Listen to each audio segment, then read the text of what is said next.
Today, March 31st, is the birthday of the Crown Prince of the Philadelphia mob. He was born into the street life and was the son of the crime boss Philip Chicken Man Testa. To the ladies, he was tall, dark, and handsome. To the men, he was known for being one of the most loyal and lethal members of the Philadelphia crime family as their capo regime. This is the story of Salvatore Salvie Testa. Salutations everyone, and thank you for watching some of our content. In this video, we will not be doing a biopic or documentary on Salvatore Testa in this video. However, we'll be showing individuals who were involved in his life, whether they were friends, enemies, and loved ones. So you can hear from their point of view of what it was like to interact with Salvatore Testa on his birthday. We'll go over each individuals in chronological order. The first person will be Mafia historian Celeste Morello. Second, Philadelphia crime family former hitman turned informant Nicholas Nick the Crow Caramandi. Third, the late Philadelphia crime boss turned informant Ralph Natali when he was on the Patrick Bet Davis show on Value Entertainment.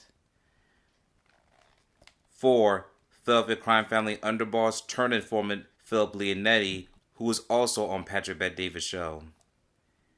5th, the reputed mob boss and podcaster Skinny Joey Merlino. And lastly, Philadelphia Inquirer writer and author George Anastasia. Stay tuned.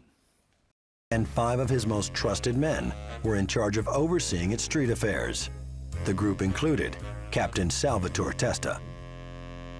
I used to see him socially, my friends with his friends, in the same nightclubs, and he was a fantastic person. He had hazel eyes, real long eyelashes, but when he smiled and you saw those dimples, you just wanted to grab him. Even veteran hitman Nicky the Crow Caramandi, who had helped eliminate Salvie Testa, was haunted by Testa's death. It killed me. I used to get nightmares. I used to wake up screaming. I loved the guy. There was just a fondness that I grew about him, and he used to love me. Out in the paper, like other people. That's what he wanted. He wanted them to be like, he wanted him to be like Salvie Testa. Salvie Testa was the purest young killer. But everybody says that. So what you're saying, no, what you're saying right there is to challenge you a little bit. But why would he challenge me? Well, no, to challenge you on that a little bit. Leonetti also believed Salvie Testa was a great guy. Well, because he's telling you, you're listening to him. Well, you're saying the same thing. No, I'm not. I said Salvie was. Leonetti's a phony. No. Leonetti said Salvie's also a great guy. Oh, and you believe that? He hated him. Guy? He wanted to kill him. He was told to kill him when he had a chance. Because he reported to Scarface. What was the turning point for you where you kind of started thinking he's an evil man? Was there any... Yeah, when Salvie, when we were going to kill Salvie, that killed me. That really killed me. That hurt me. And there was nothing I could do about it. I could tell Salvie, and if I told him, I know he wasn't going to leave. He was going to start shooting. And then what was I going to do? That was it. I couldn't do it. What led to that? He got jealous of Sal. My uncle was jealous that Sal was getting a lot of attention. He was even written up in the Wall Street Journal as a rising star in the mob, which really upset him. And then, what was bad, that this is a mistake Salvie made. When my uncle was away, he started going out with Chucky Merlino's daughter, Maria. And my uncle, as soon as he heard that, right away he thinks that Chucky and Salvie are going to get together and go against him. That's the way he thinks. And it didn't work out for Sal because she didn't work out for him. She used to break his balls, and they just didn't click together. So he finally told my uncle, he said, Nick, he says, I can't do this anymore. He says, I want to break up with Marie, and I just want to make sure it's okay. And my uncle said, yeah, no problem. That's fine. It's better to do it now before you get married and all. And then he wanted to kill him. After he told him that, he told Chucky he wants to kill him. Why, though? Because he was very jealous of him. He was jealous. He was jealous. He told me, he says, why do I have to take a chance that he would want to make a move on me?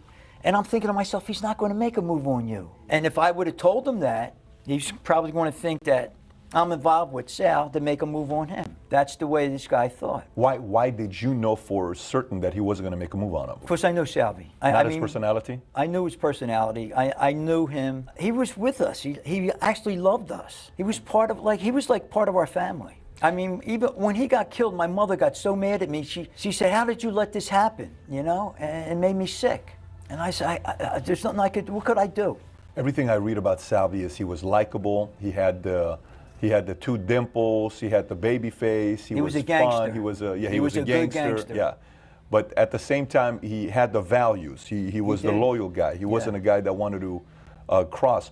But do you see that as a common trend with someone who comes up aggressively like Nick did? That eventually you get to a point that you worry and you become paranoid that somebody could replicate exactly what you did to someone else? And Sal. I mean, my son after him. You named your son after him? Yeah, my younger son. You get emotional when you think about him. Yeah. Well, of course it's my fault. I was a jockey then. I was like, back then you had to be 18 in Jersey to gamble and drink. So I was 18, but I was little. I was little. I looked like I was 14. I had the ID on me. And we're in resorts. Me and Salvie, we run into Bobby Simone. So this guy comes up, the security guard, big hillbilly. Let me see your ID. So I showed it to him. I had ID. I had a license. Yeah. He's like, this is no good. Talking about it's real. It was real. It wasn't no fake license. Yeah. I had my jockey car with me, my age on it, everything. He said, I'm taking it. You. So Salvie starts fighting with him. We're arguing with the guy. Yeah. Bobby said, he said, let me talk to this guy. You know, he's a lawyer. Figured the lawyers would come over. Bobby's best lawyer around. Bobby him through the drink on. Listen, they drug us all out. Me, Bobby, Salvie walked us to the door. It was like 5 a.m. Throw us the out. Yeah, we're at everybody. We all got barred out of there. That was a resort. But I mean, listen, that was phenomenal. Where did you start at riding horses? When I was a kid, like 12, 13. Salvie, Testa took me. Oh, Salvie used to have horses. Determined after his father's assassination. I think you're right. I mean, Salvie Testa was certainly a target of an investigation when Jucci was killed and when all that stuff was going on. But if you have to also remember, this predated any cooperators in the Philadelphia crime family. And I think if Testa had not been killed, he probably would end up being indicted. Because when guys flipped, they would have certainly given up Testa as well. But Testa's murder, ironically, I mean, I think Testa's murder is one of the things that convinced a guy like Nick Caramandi that you screw up with Scarfo, there's no alternative. You've got to go cooperate or you're going to get killed. I mean, that was the message that the murder of Salvie Testa sent that message out. And I think Tommy Del Giorno and Nick Caramandi, the two major cooperators in the Scarfo era, got that message loud and clear. And when they ran afoul of Scarfo and they knew what had happened to Salvie, Salvie was Phil Testa's son. Phil Testa basically made Scarfo. Scarfo had been banished to Atlantic City. When Testa took over, he made Scarfo the consigliere of the family. So Scarfo was obligated to Phil Testa. Yet Scarfo killed Salvie Testa. His own godson. Paranoia. Salvie was this charismatic, young, good-looking gangster. Probably everything Scarfo wished he could have been, but wasn't. And Scarfo began to see Salvie Testa as a rival, where in fact I don't think he was. I think Salvie Testa was perfectly content to be the capo in Philadelphia and to work for Scarfo. Scarfo couldn't cope with it. Yeah, speaking of that, because I've also his girlfriend, ex-girlfriend, wrote a book about their relationship. Have you ever read about it? No, I've talked to, if it's the same woman we're talking about, I've talked to a couple of women who had relationships with Salvie, and nothing but praise for the guy as a very, very intelligent, charismatic, good-looking guy, handsome guy.